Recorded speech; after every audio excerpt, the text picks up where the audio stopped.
Bom dia, irmãos. Quero saudá-los com a paz do Senhor Jesus e dizer mais uma vez da nossa alegria de estar aqui nessa ocasião em que vocês dão graças a Deus por mais um aniversário da Igreja Betel. Muito obrigado, pastor, pelo convite para estar aqui, conhecer os irmãos, rever alguns e juntos celebrar a Deus por essa bênção, que é um ano a mais de existência da igreja aqui nessa localidade. Que Deus continue a usá-los, abençoá-los aqui na região e além dela, onde a graça de Deus permitir. Ontem à noite nós começamos a falar a respeito da maravilhosa graça de Deus, fazendo uma exposição do capítulo 1 de Efésios, do verso 3 até o verso 14. E agora nós vamos continuar o nosso tema, só que dessa feita no capítulo 2, nós vamos do verso 1 até o verso 10. Mais uma vez, é uma passagem bastante conhecida, muito querida, especialmente os versos 8 e 9, e não faz mal a gente relembrar sempre do amor de Deus por nós. Vamos ler então Efésios capítulo 2, de 1 a 10. Eu estou usando a Nova Almeida atualizada, que é a atualização da nossa consagrada Almeida atualizada. Agora ela tem essa atualização chamada Nova Almeida. Muito bem, capítulo 2, de 1 em diante. Ele lhes deu vida quando vocês estavam mortos em suas transgressões e pecados, nos quais vocês andaram noutro tempo, segundo o curso desse mundo, segundo o príncipe da potestade do ar, do espírito que agora atua nos filhos da desobediência. Entre eles também todos nós andamos no passado, segundo as inclinações da nossa carne, fazendo a vontade da carne e dos pensamentos. E éramos, por natureza, filhos da ira, como também os demais. Mas Deus, sendo rico em misericórdia, por causa do grande amor com que nos amou, e estando nós mortos em nossas transgressões, nos deu vida juntamente com Cristo. Pela graça, vocês são salvos. E juntamente com Ele nos ressuscitou, e com Ele nos fez assentar nas regiões celestiais em Cristo Jesus. Deus fez isso para mostrar nos tempos vindouros a suprema riqueza da sua graça em bondade para conosco em Cristo Jesus. Porque pela graça vocês são salvos, mediante a fé. Isso não vem de vocês, é dom de Deus, não de obras para que ninguém se glorie. Pois somos feitura dele, criados em Cristo Jesus, para boas obras, as quais Deus de antemão preparou para que andássemos nelas. Amém. Até aqui a leitura da palavra de Deus. Nós já oramos, pedindo a bênção de Deus sobre a exposição da sua palavra e vamos então, sendo embora ao texto. Como nós dissemos ontem, Paulo escreveu essa carta estando preso em Roma por causa da pregação do Evangelho. Tinha tido notícia da inquietação dos irmãos de Éfeso e cidades circunvizinhas quanto à sua prisão. Afinal, Paulo era o maior pregador daquela época, o maior missionário daqueles tempos, e a prisão dele poderia representar um retrocesso no plano de expansão da cristandade até os confins da terra, como Cristo havia dito em Atos capítulo 1, verso 8. Paulo então escreve essa carta para mostrar que a prisão dele estava dentro do plano maior de Deus.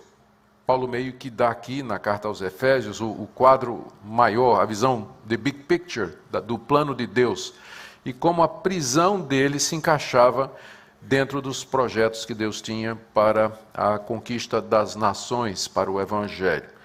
E Paulo trata disso com mais detalhes no capítulo 3. Mas a carta toda é uma exposição do que é a igreja, por isso que a carta aos Efésios é conhecida como a carta mais focada na eclesiologia, doutrina da igreja, onde o apóstolo Paulo fala de como Deus planejou a igreja na eternidade, primeira parte do capítulo 1, como Deus Filho veio ao mundo executar esse plano, segunda metade do capítulo 1, e como o Espírito Santo aplica o projeto redentor de Deus, através dos méritos de Cristo, àqueles que foram eleitos, predestinados, chamados, guardados por Deus Pai no poder do Espírito. E depois de Paulo orar para que os crentes compreendam isso, que é o final do capítulo 1, aqui no capítulo 2 ele fala da graça de Deus que uniu judeus e gentios no mesmo corpo, que é a igreja. E é isso que nós vamos falar, a respeito dessa graça maravilhosa de Deus. A passagem ela se divide naturalmente em algumas partes. Do verso 1 até o verso 3, o apóstolo Paulo fala da realidade ou da situação, da condição real em que os efésios se encontravam quando primeiro a palavra de Deus chegou até eles. Depois do verso 4 até o verso 6, Paulo fala como Deus reverteu essa situação por causa do grande amor que ele tinha pelos efésios. E a razão para isso é dada no verso 7, e depois do verso 8 até o verso 10, Paulo tira 3 conclusões de tudo isso que ele falou. A minha expectativa é que a exposição da palavra de Deus traga esclarecimento, conhecimento, ânimo, encorajamento a você, para que você possa sair daqui nessa manhã, de fato louvando a Deus pela sua maravilhosa graça. Vamos começar então com a descrição que Paulo faz da situação real dos efésios diante de Deus, antes deles se converterem, que está aí do verso 1 até o verso 3. São 5 coisas que Paulo diz aqui para descrever a situação em que eles se encontravam. Primeiro, que eles estavam mortos em suas ofensas e pecados. Verso 1, ele lhes deu vida quando vocês estavam mortos em suas transgressões e pecados. Quando Paulo diz que os efésios estavam mortos quando o evangelho chegou até eles e deu vida, ele não está se referindo à morte biológica, evidentemente. Os efésios estavam perfeitamente vivos, não é?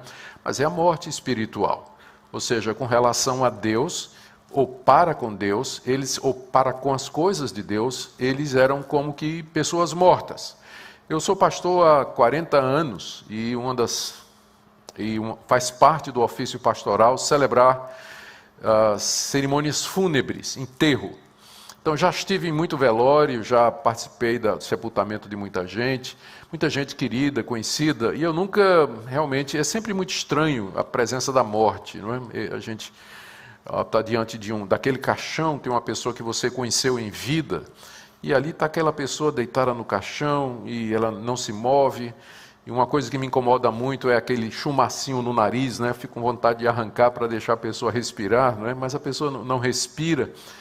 E os parentes chegam, a mulher está ali chorando, as lágrimas caem sobre o rosto do defunto, ele não sente absolutamente nada, os filhos se aproximam, beijam, ele não sente o beijo do filho, os amigos fazem discursos, agradecem a Deus pela vida daquela pessoa, ela também não está ouvindo absolutamente nada, não vê, não ouve, não sente, não cheira, nada, ela está morta, aquela pessoa está morta. Essa é a descrição que o apóstolo Paulo faz da situação do homem diante de Deus. Ele está absolutamente insensível às realidades espirituais. Se Deus aparecesse, ele não veria. Se Deus tocasse, ele não sentiria. Se Deus falasse, ele não ouviria. Se Deus chamasse, ele não atenderia, porque ele está morto. Deus primeiro tem que dar vida para que ele possa crer, para que ele possa se arrepender, para que ele possa ouvir, para que ele possa mudar, para que ele possa receber Jesus Cristo. Porque se Deus não der vida, ele não tem como reagir. Ele está morto, absolutamente morto, diante de Deus. Por isso que se Deus não agir, se Deus não interferir na vida do homem, no seu estado natural, ele jamais vai se arrepender dos seus pecados, crer em Jesus Cristo ou se interessar pelas coisas de Deus. Ele vai seguir sua vida aqui normal, comendo, bebendo, trabalhando, ganhando dinheiro, se divertindo, fazendo sexo, fazendo guerra, indo para os cantos, mas com relação a Deus e as coisas de Deus, ele está absolutamente morto. Essa é a figura que a Bíblia usa para descrever o estado do homem diante de Deus. É um estado absoluto de morte. Ele está morto. E a causa para essa morte está definida aí no verso 1, quando ele diz: vocês estavam mortos em suas transgressões e pecados. O salário do pecado é a morte. O que causa essa morte espiritual é o que Paulo chama aqui de transgressão e pecados, que na verdade são sinônimos, não é? São sinônimos, e que se referem à desobediência às leis que Deus nos deu. Essas leis, elas estão reveladas na consciência de cada pessoa, Cada pessoa tem gravada no seu coração a lei de Deus, como Paulo diz em Romanos capítulo 2. A lei de Deus, ela está revelada na natureza. Ele tem autoridade, ele exerce algum tipo de poder sobre a humanidade. Ele é chamado príncipe da potestade do ar, quer dizer literalmente dos poderes aéreos, que significa poderes invisíveis, uma vez que Satanás ele é um espírito, ele não tem corpo. Então ele é o líder dos poderes invisíveis, malignos, que cercam a humanidade e que tem autoridade para, Paulo diz aqui, atuar nos filhos da desobediência. Quem são os filhos da desobediência? Toda a humanidade. Nós somos filhos daquele casal desobediente. Nós já nascemos como parte de uma raça desobediente e, portanto, debaixo da ira de Deus. Se você me perguntar, pastor, o que é que eu preciso fazer para ir para o inferno? A resposta é nada. Você já está a caminho. Desde que você nasceu. Você é filho da desobediência. Você nasceu como parte de uma raça desobediente. Por natureza.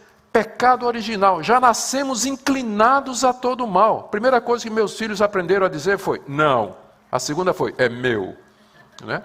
Se você criou 4 filhos, como eu criei, com a minca, você sabe que é isso que os meninos aprendem logo a dizer, não é? Então, a pecaminosidade da raça humana se manifesta desde cedo, nas crianças. É alguma coisa que faz parte da nossa raça. Por isso que a Bíblia nos chama de filhos da desobediência. Somos filhos daquele casal desobediente, herdamos a mesma natureza e a mesma tendência e a mesma inclinação. E aqui Paulo está dizendo que porque nós somos filhos desobedientes, o príncipe da potestade do ar atua. Da mesma forma que o Espírito Santo atua nos filhos de Deus, os espíritos malignos atuam na humanidade que não tem Deus, como uma vez Lutero disse. Martinho Lutero disse que o homem é uma besta, ou está montado por Deus ou montado pelo diabo, mas não tem neutralidade. Existe algum espírito que atua em você. Ou é o Espírito Santo de Deus, ou é o príncipe da potestade do ar que atua na sua vida, cegando seus olhos, cegando seu entendimento, escravizando você ao pecado, oprimindo você, tirando a sua paz, tentando você, iludindo você com mentiras. Enquanto o Evangelho não tinha chegado até os Efésios, eles estavam sendo atuados, por assim dizer, pelo príncipe da potestade do ar. Pelos poderes malignos desse mundo. Agora veja a situação. Morto em ofensas e pecados, escravos do mundo, debaixo da atuação dos poderes satânicos e malignos desse mundo, filhos da desobediência, mas não acabou não. Olha o que é que ele diz aqui no verso 3. Entre eles, também todos nós andamos no passado. Agora Paulo está dizendo, não era só vocês pagãos, mas nós, judeus, também andávamos no passado dessa maneira. Estávamos, mesmo que nós tivéssemos recebido a lei de Deus e a revelação de Deus, mas nós vivíamos nessa situação. Também todos nós andamos no passado. Aí ele diz, segundo as inclinações da nossa carne, fazendo a vontade da carne e dos pensamentos. É esse todo o propósito, é esse todo o desejo da humanidade sem Deus, fazer a vontade da carne. Carne aqui não é o tecido que cobre o nosso esqueleto, mas é uma referência às tendências que nós temos em nosso coração de viver para satisfazer os desejos do corpo. Comida, bebida, sexo, prazer, descanso, tudo isso. Coisas legítimas, mas que são feitas da maneira errada, na hora errada, com a pessoa errada. Que é isso, pecado é exatamente isso, é você pegar uma coisa que em si é lícita, é boa, mas usá-la da maneira errada, no tempo errado, da forma errada e com a pessoa errada. Então, se você der uma olhada para a sociedade, o mundo ao seu redor, você vai ver que existe apenas uma preocupação nas pessoas, satisfazer os desejos da carne. Como ele diz aqui, escravos, seguindo as inclinações da nossa carne, fazendo a vontade da carne e dos pensamentos. Ou seja, uma vida egoísta, uma vida que gira em torno do prazer, uma vida que gira em torno de si mesmo, da autossatisfação, acima de qualquer outra coisa. Excelente definição da sociedade greco-romana daquela época, excelente definição da sociedade humana nos dias de hoje. O homem sem Cristo, ele está morto para com Deus, ele anda segundo o curso desse mundo, ele é escravo de Satanás, ele vive para satisfazer os seus desejos e as suas vontades, e ele é capaz de fazer qualquer coisa para alcançar esse objetivo. E por último, Paulo diz aqui, no final do verso 3, e éramos por natureza filhos da ira, como também os demais. Se você é filho da desobediência, então você é filho da ira. Filho da ira quer dizer pessoas que já nasceram debaixo da ira de Deus. Você nasceu numa raça desobediente e uma raça que está debaixo da ira de Deus. E não existe absolutamente nada que você possa fazer para escapar da ira de Deus. Porque essa é a situação. Você, porque é desobediente, está debaixo da ira de Deus. E Paulo aqui coloca também os judeus. Nós também somos filhos da desobediência e, como resultado, filhos da ira, como também os demais. A ira aqui é a ira de Deus. Quando a gente fala da ira de Deus, você tem que entender que Deus não é como o homem. A ira do homem é pecaminosa. Mas a ira de Deus é a sua reação justa e santa diante da criatura que o desobedece, que o ignora, que vira as costas para ele e quer viver em rebelião e seguir e ser o dono do seu próprio destino. Então isso provoca a santidade de Deus. Ele como Criador e Senhor que nos fez para sermos dele. E o resultado então é o castigo eterno, a morte eterna. Aqui nesse mundo já os castigos temporais, as aflições que Deus manda como juízo sobre a humanidade e eternamente o sofrimento eterno, a pessoa separada de Deus em sofrimento que não tem remissão nem pausa durante eternidade afora. Essa é a situação que a Bíblia nos dá a respeito do ser humano. Vocês percebem algumas coisas aqui. Primeiro, de acordo com o que nós acabamos de ouvir aqui, não há nenhuma esperança para o homem diante de Deus, uso o homem no sentido genérico, não há nenhuma expectativa ou possibilidade para que ele se achegue a Deus, agrade a Deus, seja perdoado por Deus, porque a situação dele não é somente de pecado e de escravidão, é de total impotência. Se você disser assim, olha, a salvação depende de você tomar uma decisão, de você abrir os seus olhos, você escolher Jesus Cristo, ninguém se salvaria. Ninguém. Porque como uma pessoa numa situação como essa, ela pode escolher a Deus, querer a Deus, ela está cega pelo diabo, ela está seguindo o curso desse mundo, as ideologias e os pensamentos da sua cultura. Ela é parte de uma raça que naturalmente desobedece a Deus. A inclinação do coração é sempre para a obediência. O que esperar de uma pessoa numa situação como essa? Ela pode fazer alguma coisa, alguma obra, ter algum mérito diante de Deus, merecer de Deus algum favor? Não. A única coisa que ela pode esperar de Deus é a ira de Deus. É a condenação de Deus, sofrimento eterno, castigo justo pelas suas transgressões e pelos seus pecados. Então, essa passagem aqui, ela nos fala da superficialidade e da falta de entendimento de alguns queridos irmãos, quando acham que o homem tem habilidade para se voltar para Deus, que o homem pode por si só escolher a Deus e pode se converter a hora que ele quiser. Inclusive esse é o pensamento de muitos, né? Não, eu vou primeiro me divertir, vou curtir a vida e mais tarde, quando eu tiver já meio velho, já tiver experimentado de tudo, eu vou me converter. Você não pode se converter a hora que você quiser. Isso é um erro, você pensar que, não, eu vou me converter depois, eu vou deixar para depois, vou postergar a minha decisão por Cristo para depois, porque isso não é uma coisa que você faz a hora que você quer. Porque você está morto, você está preso, você está escravizado, o diabo cega os olhos, você é filho da desobediência e filho da ira. Não é você que... Às vezes os pregadores fazem assim, fazendo apelo para as pessoas se converterem. Vamos, levanta a mão, aceita Jesus, dá uma chance para Jesus. né? Jesus não precisa de chance, quem precisa de um é você. Jesus é que tem que te dar uma oportunidade. Por isso que a Bíblia diz, buscai ao Senhor enquanto se pode achar, invocai-o enquanto está perto, porque você não pode escolher o dia e a hora, se não for a misericórdia de Deus que venha ao seu encontro e ilumine os seus olhos, estampe os seus ouvidos, incline a sua vontade e o atraia irresistivelmente à cruz de Cristo. Você vai continuar morto, caminhando para o inferno e com justiça vai sofrer eternamente a perdição que Deus preparou para aqueles que o desobedecem.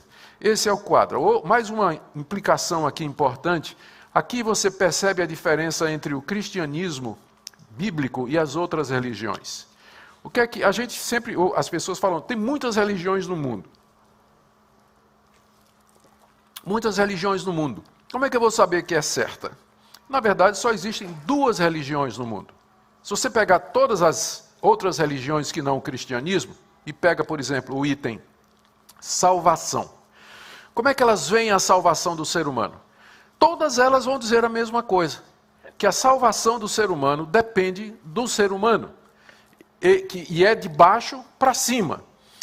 O homem faz alguma coisa para ser aceito por Deus. Budismo, hinduísmo, shintoísmo, as religiões de mistério da Grécia e de Roma, as seitas orientais, todas elas vão dizer a você a mesma coisa. Vai variar o que você vai fazer, mas no fundo, todas elas vão dizer que o ser humano, o bem está dentro dele. Olhe, por exemplo, a religião de Hollywood, né, dos filmes de Hollywood.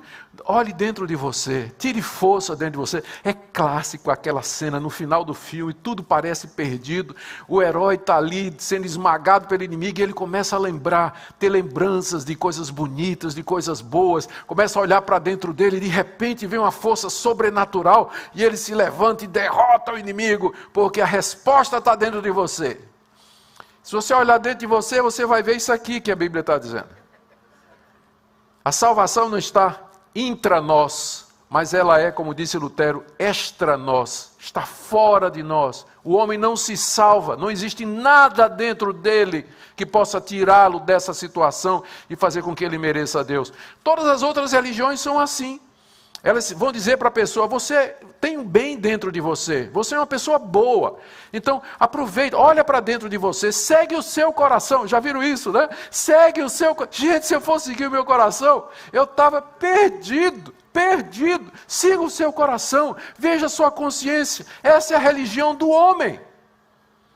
A diferença entre todas elas e o cristianismo é que o cristianismo lhe dá uma visão realista de quem é um ser humano. Não passa pano. Deus não passa pano na nossa situação. Vocês estão perdidos e não há nada que vocês possam fazer por vocês mesmos. Esse é o quadro que a Bíblia nos pinta a respeito da nossa situação. E meu tempo está acabando, eu tenho que correr aqui. Paulo diz aqui, a partir do verso 4, nós temos a segunda parte, onde o apóstolo Paulo fala de como Deus interviu nisso aí. Sabe, para mim, quais são as 2 palavras mais importantes de toda essa passagem aqui? São as 2 palavras iniciais do verso 4, mas Deus. Depois de pintar esse quadro terrível, Paulo diz, mas Deus. Deus fez alguma coisa. Deus interferiu nessa situação. E o que é que Deus fez? Ele vai dizer o que é que Deus fez, introduzindo a causa. Deus, sendo rico em misericórdia, e por causa do grande amor com que nos amou. Apesar de nós sermos tudo isso, filhos da ira e filhos da desobediência, Deus, sendo rico em misericórdia, Ele não só é misericordioso, mas Ele é rico em misericórdia. Alguém já deve ter me ouvido contar essa história, que eu conto toda vez que eu prego aqui em Efésios 2, porque eu não encontro uma história melhor para ilustrar o que é misericórdia. Eu nem era seminarista, eu era evangelista no interior de Pernambuco, pregando o evangelho numa cidade chamada Gamileira. A igreja tinha alugado um primeiro andar de um sobrado, embaixo tinha um bar que me infernizava, tocava até altas horas da noite, não conseguia dormir. Mas pior do que o bar foi um dia descobrir que tinha um rato. lá na despensa. Né, descobri. Eu ouvi o barulho, fui ver, morava só. Né, tinha lá uma despensa onde tinha minhas provisões e tudo, e eu vi o barulho uma noite, fui ver lá, não encontrei o rato, mas vi a prova do crime. Ele tinha ruído lá alguma coisa, eu não me lembro o que era. Um rato. Tá bom, então tem uma ratoeira lá. E naquela noite, passou-se tranquilamente, na noite seguinte, fui olhar de manhã, o queijo tinha sumido, mas a ratoeira não tinha disparado. Que rato é esse, não é? Mesma coisa na noite seguinte, o queijo ia embora e a ratoeira não disparava. E eu fui perguntar aos locals, né, o pessoal dali da cidade, pastor, isso é uma catita, é um ratinho de cana, desse tamanho aqui, ó. O senhor tem que ter uma ratoeira especial para pegar ele, porque ele é muito rápido e pequeno. Né? Eu já estava furioso, porque já fazia uma semana, eu não dormia direito. O rato lá fazendo aquele barulho todo, ele começou a roer meus livros, eu disse, agora é pessoal. Agora é guerra, né? Agora, finalmente descobri uma ratoeira na feira de Caruaru, que era uma ratoeirazinha pequenininha, tamanho de uma caixa de fósforo, que era especial para esse tipo de rato. Armei a isca, deixei lá, fiquei esperando. Quando foi de noite, pá! Agora. Né? Gente, eu tinha passado a semana planejando como é que eu ia matar aquele rato. Né? A tortura, né? Ia desmembrá-lo lentamente, assim, por todo o mal que ele tinha me feito. Eu estava cheio de ira daquele animal. E quando eu acendi a luz lá, de fato, a ratoeira pegou o rato, mas pela pata traseira. O bicho era tão rápido, né, mas aí quando pegou pelo finzinho da pata traseira. Estava vivo, só estava preso. E eu levantei assim um rato diante de mim, né, com todo aquele ódio. Gente, o rato olhou para mim.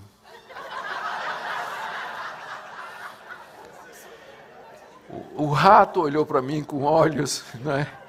Então, meu coração se encheu de misericórdia. E eu deixei o rato embora. Deixei o rato embora. É isso que é misericórdia. Deus nos apanha todos com a mão na botija, por assim dizer, né? Todos culpados, sem defesa, sem apologia, dignos de morte. Misericórdia é quando Deus nos dá um destino distinto daquele que os nossos atos merecem. Mas Deus, sendo rico em misericórdia, pelo grande amor com que nos amou. Deus amou o mundo, mas Ele amou os que são seus com um grande amor. Amor salvador, o amor redentivo. Deus tem um amor pela sua criação, pela humanidade toda, porque tem a imagem e semelhança de Deus, mas o amor salvador, que Paulo chama aqui de grande amor, junto com a misericórdia, Deus exerce somente para com aqueles que são seus.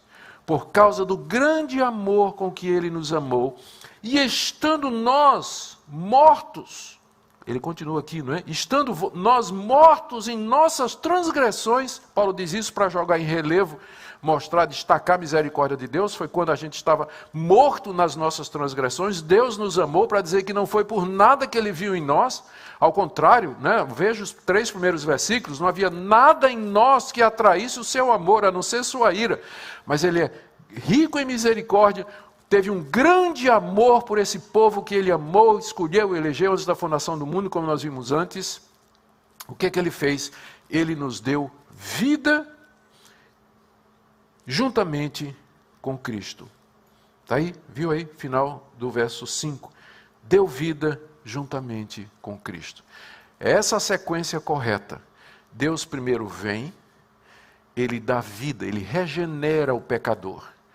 O pecador é então regenerado, agora vivo, ele entende o Evangelho, ele percebe o seu pecado, ele crê no que Cristo fez, ele, pela fé, recebe Jesus Cristo, é justificado, perdoado dos seus pecados. Essa é a ordo salutis, essa é a ordem correta da salvação. Primeiro a regeneração, depois o arrependimento e a fé. Porque enquanto o homem não for regenerado, ele não pode se arrepender, ele não pode crer, ele não pode sair de onde ele está, ele não pode receber a graça de Deus mediante Jesus Cristo. Primeiro Deus vem e depois nós reagimos em salvação. Juntamente com Cristo. Veja agora o que é que 3 coisas Paulo diz, mostrando como Deus reverteu aquela situação que ele descreveu. Vocês estavam mortos, mas Deus nos deu vida.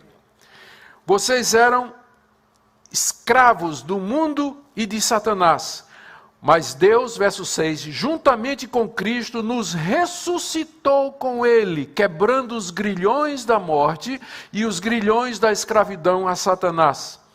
Nós éramos filhos da desobediência e filhos da ira, mas Deus nos fez assentar nas regiões celestiais em Cristo Jesus. Aqui Paulo está tirando uma figura do cerimonial real daquela época. O rei se sentava e à sua direita estava o trono onde o príncipe herdeiro sentava.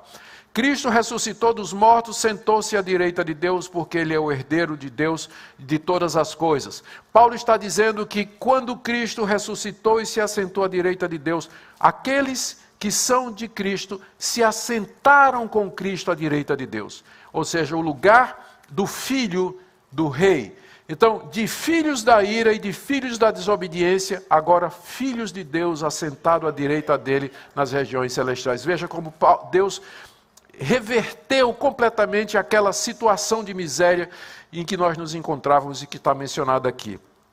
Por que Deus fez isso? Verso 7, resposta de Paulo. Para mostrar nos tempos vindouros a suprema riqueza da sua graça em bondade para conosco em Cristo Jesus. Ele fez isso para mostrar nos tempos vindouros, nos séculos que vêm, durante a eternidade afora, como Ele é bom.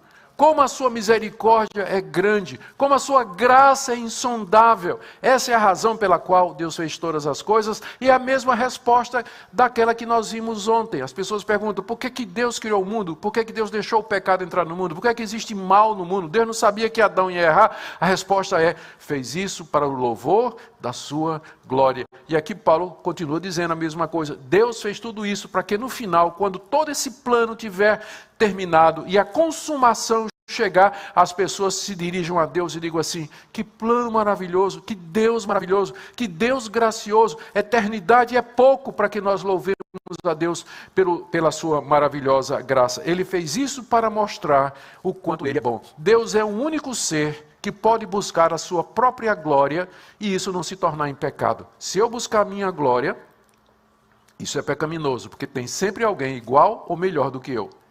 Mas não tem ninguém como Deus. Por isso Ele pode exaltar-se, Ele pode buscar a sua própria glória. Isso faz parte do ser de Deus, é próprio de Deus, sendo Ele o que Ele é. E Paulo termina com algumas conclusões disso aqui. Quais são as conclusões que nós tiramos disso aqui? Primeiro, verso 8. Pela graça vocês são salvos mediante a fé. E isso não vem de vocês, é dom de Deus. À luz de tudo isso, a conclusão é óbvia. Pela graça é que vocês são salvos da condenação do inferno, da culpa do pecado, do juízo de Deus. É pela graça, favor imerecido, misericórdia de Deus. E isso é mediante a fé. A fé é a mão aberta que se eleva para receber a dádiva de Deus. E Paulo diz que até isso não vem de vocês, é dom de Deus. Veja como ele diz aqui, ó, pela graça sois salvos mediante a fé. E isso, esse pronome relativo, gramaticalmente falando, se refere ao antecedente mais próximo. Está falando da fé. Pela graça sois salvos mediante a fé. E isso...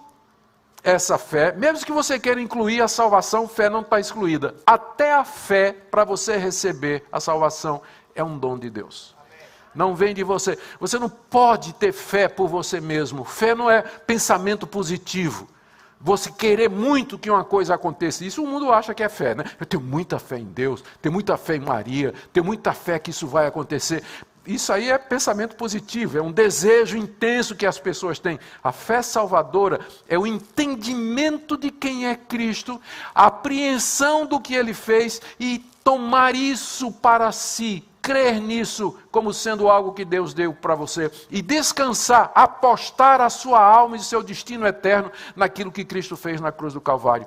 Isso é que é a fé salvadora, não é força de vontade, não é desejo intenso, de forma nenhuma, mas é essa recepção intelectual e de coração de quem é Cristo, e isso não vem de Deus. Segunda conclusão, no verso 9, não vem de obras para que ninguém se glorie. Por que Deus fez dessa maneira? Para que ninguém, quando chegar no céu, bata no peito e diga, eu estou aqui porque mereci. Deus não divide a glória dele com ninguém. A salvação do começo ao fim é obra de Deus. Por quê? Para que ninguém se glorie diante de Deus. Se você chegar lá na glória, no céu, você não vai bater no peito e vai dizer assim, eu estou aqui porque eu mereci. Eu estou aqui porque Deus viu, né? Deus olhou no futuro e viu que eu ia aceitar Jesus. E aí ele então resolveu me predestinar para isso. Não, lá você vai fazer como aqueles 24 anciãos do livro de Apocalipse, que receberam coroas de ouro. O que é que eles fizeram? Tiraram a coroa e jogaram aos pés de Cristo, dizendo, nós não merecemos nada, Senhor. É tudo pela graça, é tudo pela misericórdia, toda a honra seja dada ao Senhor. Não a nós, Senhor, mas ao teu nome seja a glória. Terceira conclusão de Paulo, verso 10. Pois somos feitura dele. Palavra feitura no grego, poema. Nós somos a obra mais linda de Deus, o poema de Deus, a nova criação, a nova humanidade. Somos feitura de Deus, Ele nos fez a sua igreja, seu povo, criados em Cristo Jesus, a nova criação. Se alguém está em Cristo, é uma nova criação. As traduções trazem criatura, não é? Mas o certo no grego se alguém está em Cristo, ele é uma nova criação, ele faz parte dessa nova criação que Deus começou em Cristo Jesus. Criados em Cristo Jesus, e aqui Paulo faz uma ressalva, porque alguém poderia chegar à conclusão de que, bom, se é assim, não importa o que eu faça, não importa de que maneira eu viva, eu vou para o céu do mesmo jeito. Já que é pela graça, não é por obras, é verdade. Não é por obras, mas não é sem obras. A salvação não é pelas obras, mas também não é sem obras. Porque olha o que é que Paulo diz aqui, que nós somos feitura dele, criados em Cristo Jesus, para boas obras. Ou seja, a pessoa que foi alcançada pela graça, por essa graça que foi transformada, ela vai praticar boas obras. Boas obras aqui é tudo aquilo que Deus nos ordena fazer. É obediência à vontade revelada de Deus. Não é só dar esmola, ajudar o pobre necessitado, mas ser fiel a seu marido, ser fiel à sua esposa, ser honesto no seu trabalho, ter compaixão para com as pessoas, não falar mal dos outros, respeitar o nome do seu próximo, a propriedade do seu próximo, a família do seu próximo. Nós fomos criados em Cristo Jesus para a prática de boas obras. Isso para que ninguém chegue à conclusão errada de que essa doutrina ela facilita o libertinismo, ou viver uma vida libertina, onde não há compromisso com a moral, nem com a vontade de Deus. E olha só, Paulo é incrível, olha como ele termina isso aqui. Preparados, criados em Cristo Jesus para as boas obras, as quais Deus de antemão preparou para que andássemos nelas. Até essas boas obras, Deus já tinha preparado de antemão para que nós andássemos nela. Gente, eu quero terminar aqui com alguma aplicação para nós. Primeiro, para você que está aqui nessa manhã e que está gemendo debaixo do fardo, dizendo assim, será que Deus me aceita? Eu já fiz tanta coisa errada, eu estou tão longe de Deus, eu tenho cometido tantos pecados e às vezes o mesmo pecado, vez após vez. Será que existe esperança para mim? Gente, Deus é grande em misericórdia. O Evangelho foi projetado, foi design para pecadores e não para justos. Cristo veio salvar pecadores e não pessoas que se acham justas. Então, se você está debaixo de convicção de pecado, sente o fardo do pecado, então o Evangelho é para você. É para você. Não existe outra mensagem mais adequada para o ser humano do que o Evangelho da graça. Porque imagine se Deus, você já está assim, e Deus dissesse para você ser salvo, você tem que cumprir todos os 10 mandamentos. Você tem que viver sem nunca cometer pecado. Estaríamos todos esmagados debaixo dessa responsabilidade que nunca poderíamos cumprir. Segunda coisa, uma palavra que eu quero dar para você que já entendeu o Evangelho, você se professa cristão, mas está com o entendimento errado a respeito da graça de Deus. A graça de Deus não é uma licença para você viver no pecado. Não fique dizendo assim, o amor de Deus é tão grande, Deus vai compreender. Eu estou traindo minha mulher, meu casamento não está indo muito bem, então eu estou tendo essa outra pessoa aqui, Deus vai me compreender, Ele é um Deus gracioso. Não vai não. Ele não vai compreender isso não. Ele não vai aceitar isso em você não. Ele está vendo. Então a graça de Deus não foi para nos livrar de boas obras, mas foi para nos levar a praticar as boas obras. Então você tem que rever se de fato você está na posição correta diante de Deus. Queridos, que Deus encha o nosso coração de gratidão por esse evangelho maravilhoso que nos alcançou e nos transformou. Queria convidar vocês a ficar em pé e nós vamos orar. Pastor Thales já pode vir aqui para a gente encerrar.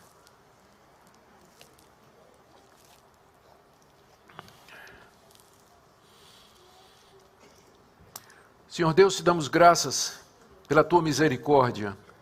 Confessamos que de nós mesmos nada merecemos, mas te damos graças porque teu amor nos alcançou. Abriu os nossos olhos, nos tirou da escravidão e nos chamou para uma vida de retidão e santidade diante de ti.